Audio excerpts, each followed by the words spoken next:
Es-tu réellement en retard ou tu es juste impatient d'attendre ce que Dieu t'a promis? Vous savez, dans cette génération, il y a un piège de l'ennemi qui est en train de détruire la vie de plusieurs personnes. Le piège, c'est quoi? C'est en fait le fait de croire qu'on est en retard par rapport à ce que nous sommes en train de faire. Le fait de croire qu'on est en retard dans un domaine X ou dans un domaine Y.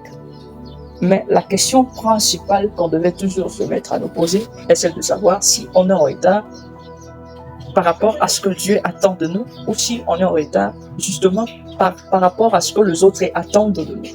Et aujourd'hui, les gens sont en train de comparer leur vie par rapport aux autres, c'est-à-dire, puisque lui, il a fait ceci, puisque lui, il a obtenu ceci, puisque lui, il s'est marié, puisque lui, il a déjà un enfant, eh bien moi, je suis en retard. Et ce piège détruit plusieurs personnes. Dans le livre de 1 Samuel chapitre 13, versets 8 à 14, on est en train de nous montrer la principale cause qui a fait en sorte que Saül perde la royauté. Qu'est-ce qui s'est passé? En ce temps-là, il y avait une guerre. Israël qui devait combattre contre le Philistin. Et comme des coutumes, chaque fois qu'il y avait guerre, le sacrificateur devait offrir un sacrifice à Dieu pour dire que dans ce combat, nous engageons Dieu pour qu'il nous donne la victoire. Et lui, Saül était roi, il n'était pas un sacrificateur, il devait attendre jusqu'à ce que le roi devait venir. Mais lui, malheureusement, la Bible dit il a attendu pendant 6 jours. Mais les sacrificateurs, Samuel ne venait toujours pas, il est dit bon. Puisque les sacrificateurs sont en retard, puisqu'il est en train de tarder, moi-même je peux faire. Et là, il a pris l'audace de faire la chose qui ne lui a pas été demandée de faire. Il a offert un sacrifice.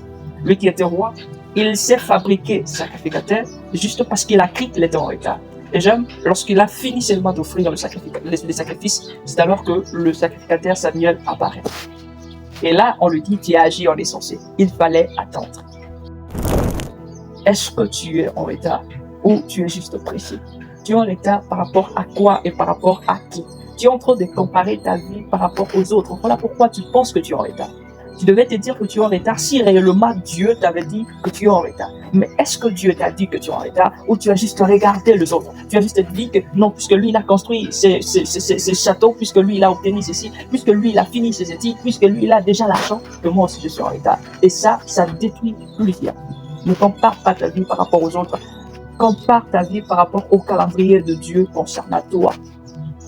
Ne dis pas je suis en retard si Dieu ne t'a pas dit que tu es en retard dans un domaine X ou dans un domaine Y. Sois patient et fixe ton regard sur ce que Dieu t'a dit. Regarde le calendrier de Dieu, c'est la chose la plus importante. Ne te compare pas aux autres. Je prie en ce jour que le Saint-Esprit nous accorde ce cœur patient.